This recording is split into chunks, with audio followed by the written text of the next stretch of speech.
Hey guys, it's Cameron here with Emerson Property Management. Every week I bring you tools, tactics, strategies, lessons I've learned, things that have helped me build up a sizable rent portfolio in about 2 years and now manage that portfolio. Today, y'all, I want to talk about what terminating from property management looks like and some lessons that we had from a recent owner termination. It was an Emerson initiated termination. This owner was not very happy, but I want to talk about some of the feedback that he gave. I don't think it was all, I'm not going to give you everything because I think it was a little upset about some things and put some flair on it, but I want to talk about the stuff that he actually had that was constructive and let you know so that you, when you're looking at your current management company or you're thinking about hiring a management company, you're going to go, what does termination look like? And I think it's super, super important to know that because you're not going to be with your property management company forever. You're either going to sell the house, you might do a 1031, you might move back into the house, you might find another management company. You might want to self-manage. There are like 1,000 different scenarios where you as an owner are not going to use that management company. That management company might get bought up. That's actually what happened in this scenario. So you want to know going into this, what does separation look like? What does the termination look like from that management company? So before I get into that, if y'all find this stuff valuable, like, subscribe, share. It really helps us out. If you don't, give us feedback. Please let me know why. If you disagree, if you agree with what I'm saying or what we're doing, I would love to hear any sort of constructive criticism. Similar to the constructive criticism that we got from Mr. Owner here on the termination. When you guys are hiring, think and keep in the back of your mind that you will at some point separate from your management company. They might get bought up, you might terminate them, you might self-manage, you might move back in, you might sell the property, whatever it is. So look through that piece of the contract. I was actually surprised. This is actually forgot to even write this down, but this was something that came up. There was a management agreement that I saw, and we have a management transfer guarantee that you guys can check out on our website under owner guarantees. There was a management company that was guaranteed all of the management fees while that tenant was in place. So once they placed the tenant, that you had, as an owner, had to pay that management company all of the fees for the duration of that lease. If you terminated month 1 of the tenancy or month 12 of the tenancy, they were owed all the funds, all the management fees from that tenancy. So you guys got to be careful on what the management fees are. Or termination fees are, if any. We don't charge any. I think that's nonsense. And we have a month-to-month agreement. But here were a couple things that Mr. Owner gave back feedback from us. So that's just a warning for you. Termination for us, and again, I can talk about this, not all property management companies are created equal. Everybody's got different things. This is just some things that this owner elevates us that I think are good to share. So if you would terminate with us, one, we have no fees. That's probably why I didn't even write it down here. But we are going to hold your distributions. That's what my chicken scratches say on here on bullet point 1. We are going to shut off all your distributions for the next 30 to 60 days. And what's going to happen then is we're going to say, okay, we're closing all your accounts. We're stopping distributions because we might have some maintenance items. We might have some utility work that's getting done or utility bills that are coming in. We might have a litany of other things that we need to make sure, okay, we're closing the accounts so that then we can make that final distribution and don't have to call you or send you to collections or do anything else at the end to say, you owe us $400. So we stop distributions, we do all the accounting over the next 30 to 60 days, and then we make a final distribution. So that's the first thing is you got to be aware and prepared. And this, again, I think this is pretty normal. From the folks I know in the industry, I think this is fairly normal. So understand that when you terminate, you've got to be ready to maybe not get a distribution for a month or so. Normally we don't hold that much, right? Especially if you have a couple different properties, but whatever your property reserve is and whatnot, we have to close out all those utility bills, get in the final invoices from the vendors, subtract, and make your final distribution. So this owner was pretty upset that we were holding distributions. But again, this is clearly communicated in the agreement. This owner did not come from us, from our kind of screening. This owner came from a management company that was, I think, bought and sold like maybe 2 or 3 different times. Or he had been bought and sold 2 different times and we acquired that company.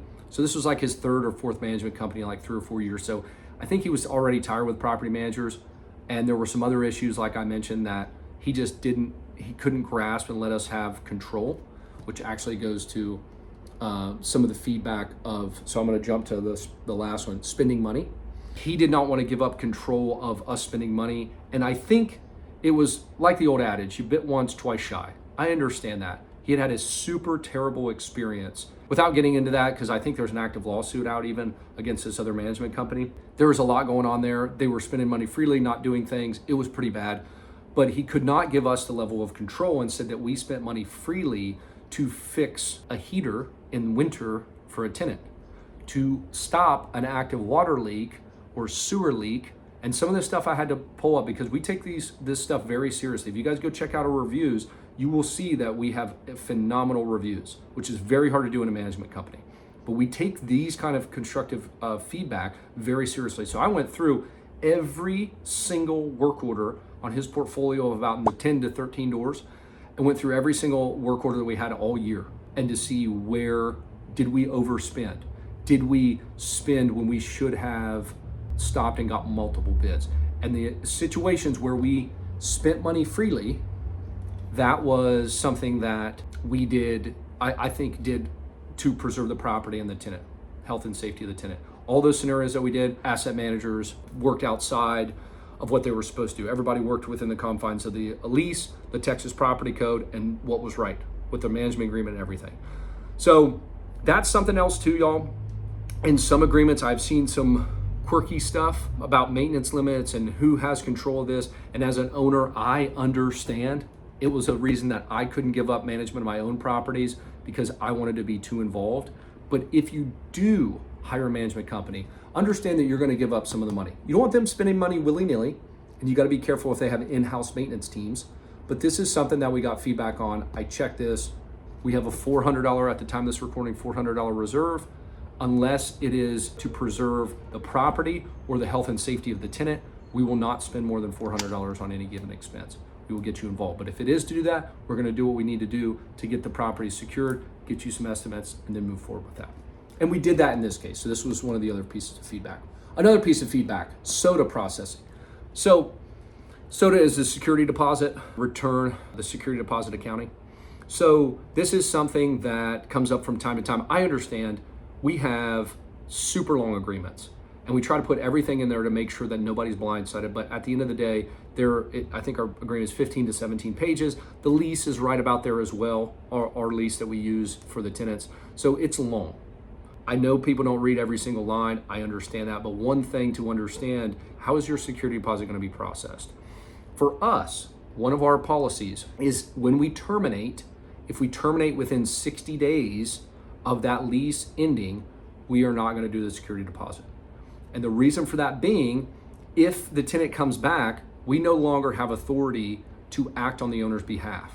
We no longer have authority on what maintenance work was done, what receipts were gathered to ensure that we're meeting Texas property code to keep us out of TREC complaints, any sort of fines and other penalties.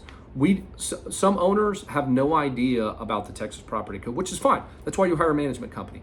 But then if you're going to handle that security deposit, or you want us to do half of it, but you're not going to provide the documentation, we don't have the legal authority to be on the property anymore, it gets very hairy. So on a term, we do not do the security deposit anymore. It's going to be all turned over to the owner, and you as the owner will have to do that deposit. Now, that might not be that big of a deal. And a lot of my management companies, us included, will take that property on. So if you transfer over to us with an existing tenant, we will handle the security deposit, whether we place that tenant or not, because we're confident that when we go through and do the deductions, that we're doing them all per the Texas property code. We're not going to overcharge. And to date, I'll knock on a little wood, we have not had any security deposit TREC complaints, which property management is the highest amount of TREC complaints, the Texas Real Estate Commission complaints. Property management accounts for like 90% of all the TREC complaints. And then security deposits is the majority of the property management complaints. And we have 0 at the time of this recording. I'm knocking on wood that doesn't change because I've said that, but there's a reason. We have a very strict process. We follow all the guidelines. We make sure that nothing is convoluted.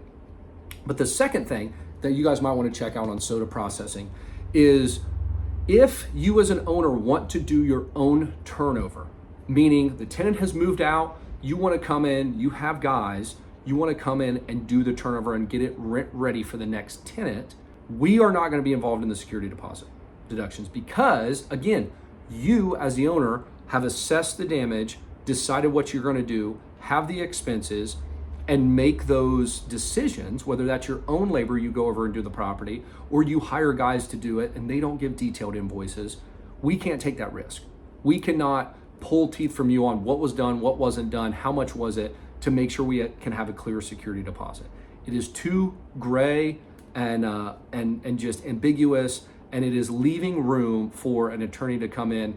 And security deposits are treble damages, meaning you 3x it. So if you have a $2,000 security deposit and you do something wrong with that, the tenant is entitled up to $6,000. So we don't do that either. If you're an owner that wants to do owner turns, make sure that the company that you work with, the management company, will allow you to do that. Maybe you're a contractor. You have a team of contractors and you can do all your turns. That's fine. We would not work together well because I am a control freak. I like that control. There's a reason why we don't have a lot. We've only had one direct complaint, and it was a long time ago, and it was about something that we actually followed the policy. It was one of those weird things during COVID. So we have not had any of those. And there's a reason for that. We follow everything to a T. So that's another thing. Understand that, SOTA processing. And then I already talked about the spending money freely. So, and the last thing, if y'all are gonna separate or terminate, make sure you read that paragraph. Please, if there's nothing else you should read, understand what that looks like, what those costs are involved. So for us, we have a month-to-month agreement. There are no onboard or termination fees at all. So it is easy for you to come on board, say, Cam, this is not working out, and leave. We have very, very few owners do that. It is in a single-digit percentage of that happening. We do not have many owners leave. But, and you would think that's contradictory because we're on a month-to-month agreement, you just give us 30 days notice. But we believe in doing what's right every month. And if you don't see the value in our services, you just terminate and move on. We don't want to handcuff any owners. So I think if you're going to choose a management company, understand what they're going to charge you if you guys separate, and are they kind of putting the golden handcuffs on you per se. So I hope that was helpful. I know I'm getting a little long-winded. Make sure you understand what it looks like on a termination, understand what the SOTA processing looks like for returns or at the end, and understand how they're gonna spend your money as an owner. If that's not something that you can give up control on, you might not be a good fit for management companies, because that is one of the biggest things. Y'all, I appreciate you. If you have any constructive feedback or wanna say anything nice, kind, you like my calendar, you don't like my calendar, let me know. Appreciate y'all. See you next week.